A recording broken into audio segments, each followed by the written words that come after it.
Reporter exclusive. Thiruvithamkoor Devaswom board president സ്ഥാനത്ത് നിന്ന് PS പ്രശാന്തിനെ മാറ്റുമെന്നുള്ളതാണ് ഈ മണിക്കൂറിൽ വരുന്ന ഏറ്റവും പ്രധാനപ്പെട്ട വാർത്ത. സ്വർണ്ണക്കൊള്ളയിൽ അന്വേഷണം നടക്കുന്നതിനാൽ ബോർഡിന്റെ കാലാവധി നീട്ടാനുള്ള തീരുമാനത്തിൽ നിന്ന് സർക്കാർ പിന്തിരിയുന്നു.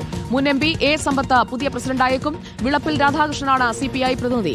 ഹൈക്കോടതി വിമർശനങ്ങൾക്ക് പിന്നാലെ ദേവസ്വം മുൻ സെക്രട്ടറി S ബിന്ദുവിന്റെ പെൻഷൻ തടയാൻ ബോർഡ് തീരുമാനിച്ചു. സ്വർണ്ണക്കൊള്ളയിൽ ദേവസ്വം ബോർഡ് മുൻ പ്രസിഡന്റ് N വാസുവിന്റെ അറസ്റ്റ് ഉടനുണ്ടാകും. SIT അടിയന്തര യോഗം ചേരുകയാണ്.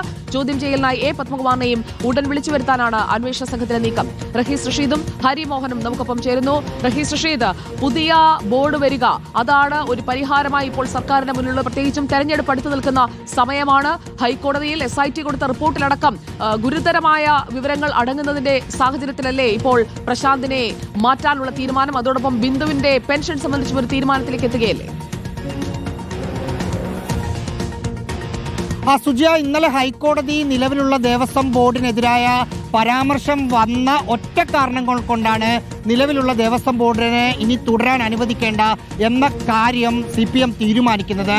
അതല്ലെങ്കിൽ ഇന്നോ നാളെയോ ഓർഡിനൻസ് പുറത്തിറക്കി 1 വർഷം കൂടി PS പ്രശാന്ത് ചെയർമാനായ ദേവസ്വം ബോർഡ് തുടരട്ടെ എന്ന തീരുമാനത്തിലായിരുന്നു സർക്കാർ ഉണ്ടായിരുന്നത്. പക്ഷേ ഹൈക്കോടതി സംശയദൃഷ്ടിയിൽ നിർത്തിയിരിക്കുന്ന ഒരു ബോർഡിനെ തുടരാൻ അനുവദിച്ചാൽ അത് രാഷ്ട്രീയമായി തിരിച്ചടി ഉണ്ടാകും എന്ന് CPM വിലയിരുത്തി. ഇതിന്റെ അടിസ്ഥാനത്തിൽ പ്രശാന്തിനൊപ്പമുള്ള ബോർഡും തുടരേണ്ടതില്ല എന്ന തീരുമാനം സർക്കാർ എടുത്തിട്ടുണ്ട്. പകരം മുൻ ആറ്റിങ്ങൽ MP ആയ A സമ്പത്തിന്റെ പേരാണ് CPM അടുത്ത തിരുവിതാംകൂർ ദേവസ്വം ബോർഡിന്റെ പ്രസിഡന്റ് സ്ഥാനത്തേക്ക് സജീവമായി പരിഗണിക്കുന്നത്.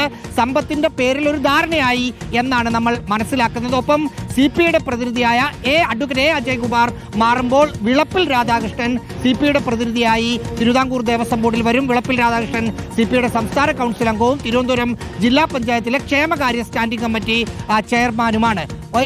ഇതിലൊരു മറ്റൊരു കാര്യം, ഇന്നലെ ഹൈക്കോടതി പരാമർശം വന്നതിന്റെ പശ്ചാത്തലത്തിൽ ഒക്ടോബർ 31 ദേവസ്വം ബോർഡിന്റെ സെക്രട്ടറി സ്ഥാനത്ത് നിന്ന് വിരമിച്ച A ബിന്ദുവിന്റെ പെൻഷൻ അടക്കമുള്ള ആനുകൂല്യങ്ങൾ തടഞ്ഞു വെക്കാൻ ദേവസ്വം ബോർഡ് തീരുമാനിച്ചു. കാരണം മിനിറ്റ്സ് ഇല്ല. ദ്വാരപാലക ശില്പം സ്വർണം പൂശാൻ വേണ്ടി 2025 കൊണ്ടുപോയപ്പോൾ മിനിറ്റ്സ് രേഖപ്പെടുത്തിയിട്ടില്ല എന്നതായിരുന്നു ഹൈക്കോടതിയുടെ പരാമർശം. അതിൽ ദേവസ്വം ബോർഡ് ഉദ്യോഗസ്ഥരിൽ നിന്നും ഭരിക്കുന്നവരിൽ നിന്നും മനസ്സിലാക്കാൻ സാധിച്ചത് ദേവസ്വം ബോർഡ് പ്രസിഡന്റാണ് സാധാരണഗതിയിൽ ദേവസ്വം ബോർഡിന്റെ മിനിറ്റ്സ് സ്വന്തം കൈപ്പടയിൽ എഴുതുന്നത്.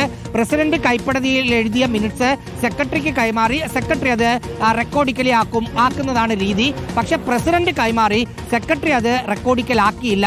അതുകൊണ്ടാണ് ദേവസ്വം ബോർഡ് പ്രതിസ്ഥാനത്ത് വരേണ്ട സാഹചര്യം ഉണ്ടായത് എന്നാണ് ഭരണസമിതിയും ഉദ്യോഗസ്ഥരും പറയുന്നത്.